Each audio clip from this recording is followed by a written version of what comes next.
زمانہ تھا ایک درخت کو لوگ پوجنے لگے، تو وہاں ایک صوفی تھا، عبادت گزار تھا، شب زندہ دار تھا. اسے پتا چلا کہ لوگ درخت کو پوج رہے ہیں، تو اس کے دل میں بڑی غیرت جاگی. توحید کی غیرت ہوتی ہے، وہ جاگی اور وہ کھڑا ہوا، اس درخت کو کاٹ دوں گا جس کو لوگ اللہ کا شریک سمجھ رہے ہیں اور پوج رہے ہیں. ہاتھ میں کلہاڑا پکڑا اور اس درخت کو کاٹنے کے لیے نکلا. راستے کے اندر شیطان کھڑا تھا.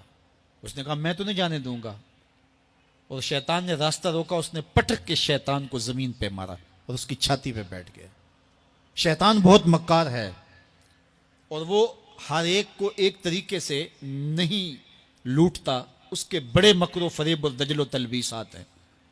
اس نے دوسرا طریقہ اختیار کیا. اس نے کہا جناب آپ عبادت گزار ہیں، تہجد گزار ہیں، شب زندہ دار ہیں، آپ درخت کو کاٹیں گے، لوگ آپ کے مخالف ہو جائیں گے، پھر آپ کو ان کے مقابل کھڑا ہونا پڑے گا، اور سویرے شام لڑائی ہی لڑائی، آپ کی عبادتوں کے وقت میں خلل آئے گا. تو آپ نے ان کی قبر میں تھوڑا جانا ہے، آپ کی قبر اپنی ہے، ان کی قبر اپنی ہے، آپ چھوڑیے ان کو.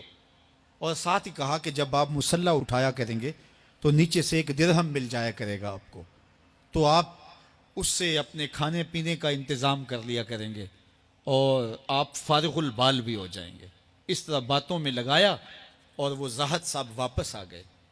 نماز پڑھی، مصلی اٹھایا، درہم ملا، بڑے خوش ہوئے اور دلیلیں تراشنے لگے. واقعی مجھے کیا لگی، تمہیں غیر سے کیا، تم اپنی نبیڑو، تم اپنی قبر میں جانا ہے، جائیں وہ بھاڑ میں، مجھے کیا لگے، مجھے ان کے بارے میں کیا پوچھا جانا ہے. نمازیں پڑھتا ہے، ہر نماز کے بعد مصلی اٹھاتا ہے تو ایک درہم ملتا ہے.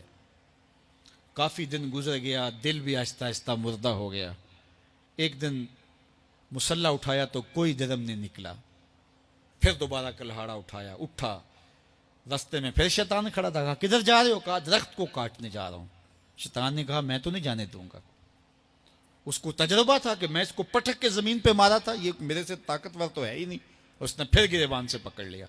شیطان نے پٹک کے زمین پہ مارا اور چھاتی پہ بیٹھ گیا. وہ زاہد صاحب پریشان ہو گئے، شیطان کو کہنے لگے کہ یہ کیسے ہوا، میرا تو تجربہ ماضی کا یہ تھا کہ میں طاقتور ہوں، تم کمزور ہو، لیکن اب تم نے پٹک کے مجھے زمین پہ مارا. تو کہا صاحب اس دن تم اللہ کی رضا کے لیے جا رہے تھے، آج تم درہم کے لیے جا رہے ہو.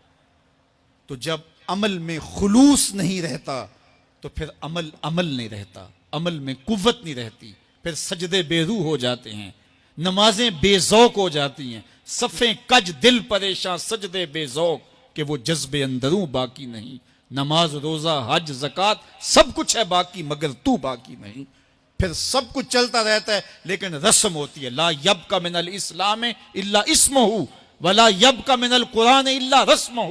پھر قرآن پڑھا جاتا ہے، رسم ہوتا ہے. قرآن دل کو پھر نہیں بدلتا، اس لیے کہ رسم ادا ہو رہی ہوتی ہے. جب رسم ادا ہو رہی ہو تو پھر قرآن دل کو نہیں بدلتا. جب قرآن کے طور پہ پڑھا جا رہا ہو پھر یہ دلوں میں رنگ اتارتا ہے اور معرفت کا نور دیتا ہے اور دلوں کے زنگ اتارتا ہے.